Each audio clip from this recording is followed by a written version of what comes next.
In the ever-changing landscape of global agriculture, China and Brazil have come together in a groundbreaking partnership to revolutionize their agricultural sectors. This agreement, forged last year, has paved the way for unprecedented cooperation and modernization in both countries' farming practices, with a shared goal of meeting the basic food needs of their populations. This collaboration has already begun to yield promising results. Join us as we dive into the story of this remarkable partnership and the impact it is having on the agricultural landscape of China and Brazil. A shipment of Chinese agricultural machinery is on its way to Brazil.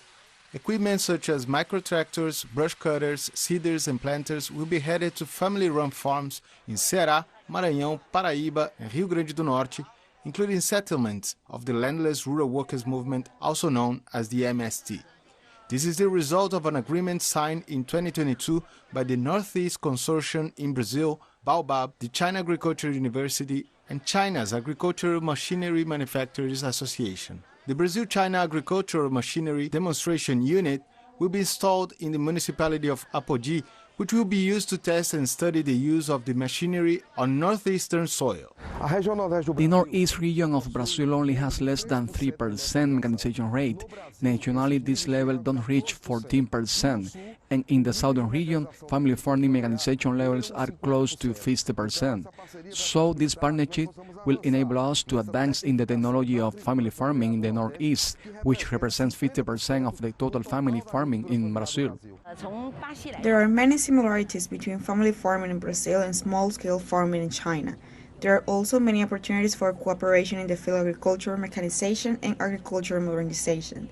China's development model for peasants, which uses social services as a strategy to boost communities, as well as China's small and medium-sized agricultural machinery products, have certain adaptability to Brazil.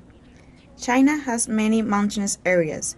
I have been to Brazil twice, and there are also many mountainous areas in Brazil's farmland. Therefore, I believe we have many opportunities for cooperation, and this cooperation has already started. A study published last year by the Hunan Agricultural University and Hunan University of Science and Engineering countered the view that agricultural mechanization only generates benefits if it's implemented on a large scale. The researchers showed that the application of machines to small-scale farming has played a fundamental role in China in ensuring food security and eradicating poverty in rural areas. Next to cooperatives and SOEs, peasants represent more than 80% of agricultural production in China and cultivate more than 70% of the country's arable land, according to the latest agricultural census carried out in 2020. On average, each peasant owns less than 1 hectare of land and most own half an hectare.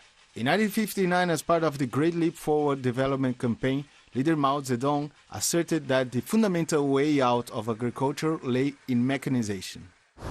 As we all know, China carried out a revolution and then an agrarian reform in 1949 and 1950, which eliminated large landlords and distribute all land to peasants.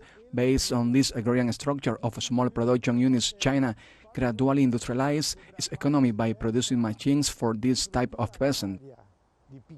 There are 8,000 tractor factories here. In Brazil, we have 4 large tractor factories, all multinational and all directed towards large properties, large machines. Here in China, it is the opposite. All factories with a tractor, harvester, or farming implements are always aimed at small units. Under these production conditions with so many small-scale farmers, we can also achieve food security in China. Total cereal production has remained above 650 million tons in the last 8 years, satisfying the basic food needs for the Chinese population. For the development of mechanization, China provides clear legal and political support. This includes operational subsidy policies and subsidies for the purchase of agricultural machinery. Furthermore, there is a solid research base, as well as a well-established industrial system. Starting in 2004, China began granting subsidies for purchases of agricultural machinery. From that year until 2015, the country allocated 120 billion yuan to subsidize the purchase of more than 35 million machines. During this period, the level of agricultural mechanization in China increased from 33 to 61%.